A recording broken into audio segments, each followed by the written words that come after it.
अस्सलाम वालेकुम। मेरा नाम डॉक्टर फरताश है और मैं college of physicians and surgeons का फ़ेलो हूँ। मैं बुनियादी तौर पे एक यूरोलॉजिस्ट हूँ। आज जिस मौजू पे मैं गुफ्तगू करूँगा वो है सूरत अंजाल या प्रीमेच्योर एजैकुलेशन। प्रीमेच्योर एजैकुलेशन मर्दों में एक बहुत कॉमन फिनोमेना या बहुत कॉमन सा मसला है। सूरत अंजाल जिसको हम उर्दू में कहते हैं, उसमें बुनियादी तौर पे मर्द जल्दी फ़ारिग हो जाता है। यानी अगर हम बाय डेफिनेशन चलें तो 1 मिनट से कम अगर आप फ़ारिग हो रहे हैं तो हम उसको सूरत अंजाल में लेते हैं। लेकिन हमें इसमें यह भी कंसिडर करना पड़ता है कि आपकी मिसेस या आपकी जो मिसेस हैं वो आपसे मुतमईन होती हैं उस 1 मिनट में या नहीं। लिहाजा बहुत सी चीज़ों को कंसिडर करना पड़ता है इससे पहले कि हम आपको प्रीमेच्योर एजैकुलेशन लेबल कर सकें। लेकिन अगर हम एक ब्रॉड डेफिनेशन लें तो अगर आप 1 मिनट से कम अरसे में फ़ारिग हो रहे हैं तो हम उसको प्रीमेच्योर एजैकुलेशन कहते हैं। प्रीमेच्योर एजैकुलेशन या जल्दी फ़ारिग होना या सूरत अंजाल की कई एक वजूहात होती हैं, जिसमें एक वजह साइकोजेनिक यानी जहनी वजूहात और दूसरा जिस्मानी वजूहात जिसको हम पैथोलॉजिकल या पैथोलॉजिकल कॉजेज़ कह सकते हैं। तो जिस्मानी वजूहात में बहुत से रीज़न्स, फॉर एग्ज़ाम्पल अगर आपको यूरिन का इन्फेक्शन रहा है या है, प्रोस्टेट का इन्फेक्शन है या किसी भी वजह से आपको पेशाब रोकने में प्रॉब्लम होता है तो आप जल्दी फ़ारिग होने की पॉसिबिलिटी है कि आप जल्दी फ़ारिग हो जाएंगे। साइकोजेनिक कॉजेज़ बहुत सी कॉजेज़ का मुरक्कब हैं, जिनमें जहनी दबाव, एंग्जाइटी, डिप्रेशन, आपका माहौल जिसमें आप अपनी बेगम के साथ सेक्स करने लगे हैं। अगर आप एक जॉइंट फैमिली में रहते हैं और आपको ये डर है कि अभी कोई दोबारा अंदर आ जाएगा या अभी कोई अंदर आ जाएगा, तो आपको उसमें भी ये एहतमाल रहता है कि आपकी सेक्स जो है उसमें आप जल्दी फ़ारिग हो जाएंगे या आप सूरत अंजाल का शिकायत आपको होगी।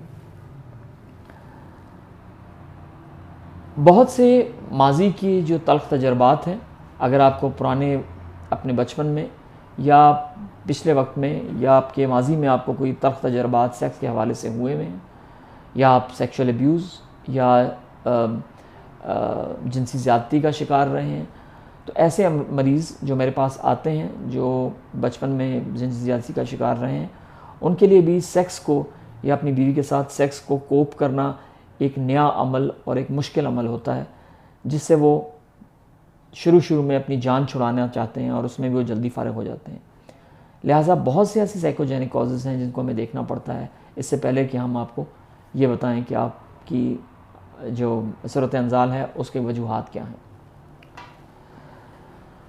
अगर आपको होशियारी ठीक नहीं आ रही तो उससे भी आपको जल्दी फरागत होगी। होता यह है कि जब आपको होशियारी में मसला होता है तो जो आपके लाशऊर है या जो आपकी कोशिश होती है वो ये होता है कि जितनी मुझे होशियारी आई है इससे मैं जल्द अज जल्द मुबाशरत कर लूँ और अपना काम या अपना फ़र्ज़ पूरा कर दूँ। उससे भी कई मरीज़ सूरत अंजाल का शिकार होते हैं। सूरत अंजाल के लिए हमें मरीज़ को बहुत इवैल्यूएट करना पड़ता है और इवैल्यूएशन के बाद हम जाकर किसी नतीजे पे पहुंच सकते हैं कि ये सूरत अंजाल क्यों है। मेरे पास जो मरीज़ आते हैं मुझे उनसे 10-15 मिनट या समटाइम्स इससे ज़्यादा गुफ्तगू करनी पड़ती है ताकि मैं किसी नतीजे पे पहुंच सकूं कि उनकी सूरत अंजाल की वजूहात क्या हैं। लेकिन अगर आप मुझसे बुनियादी या अगर आप मुझसे एक ब्रॉड तरीके का पूछेंगे कि किस तरीके से हम सूरत अंजाल से अगर आप मुझसे पूछेंगे कि सूरत अंजाल से हम किस तरह छुटकारा हासिल कर सकते हैं या उससे किस तरह हम बच सकते हैं, तो एक तो सेक्स के लिए आपको बहुत एक पुरसकून माहौल चाहिए और आपकी बेगम के साथ हमांगी भी अच्छी होनी चाहिए, आपको होशियारी भी ठीक आ रही होनी चाहिए, आपको कोई इन्फेक्शन नहीं होनी चाहिए पेशाब की, प्रोस्टेट की या अदरवाइज़, और आप रेगुलर एक्सरसाइज भी कर रहे हों और आपकी मुतवाज़न ग़ज़ा हो। तो मेरे ख़्याल में ये बुनियादी चीज़ें हैं जो ज़रूरी हैं आपको एक अच्छी सेक्स के दौरान टाइमिंग देने के लिए। बहुत से मैनूवर्स हैं, बहुत से तरीक़ेकार हैं जो मैं अपने मरीज़ों को एडवाइस करता हूँ, जो सेक्स के दौरान वो सूरत अंजाल से बच सकते हैं।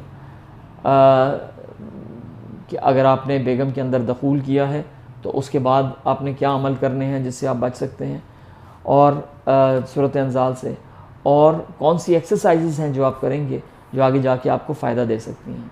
हमारे पास बहुत सी क्रीम्स होती हैं, बहुत सी हमारे पास अद्वियात होती हैं, वक्ती तौर पे भी और देर पा भी। क्योंकि मेरा क्लिनिक या मैं बुनियादी तौर पे इलाज के हामी हैं और मेरी ख्वाहिश होती है कि जो मरीज़ आया है उसको बार बार क्लिनिक ना आना पड़े, बल्कि वो यहाँ से ठीक होके जाए।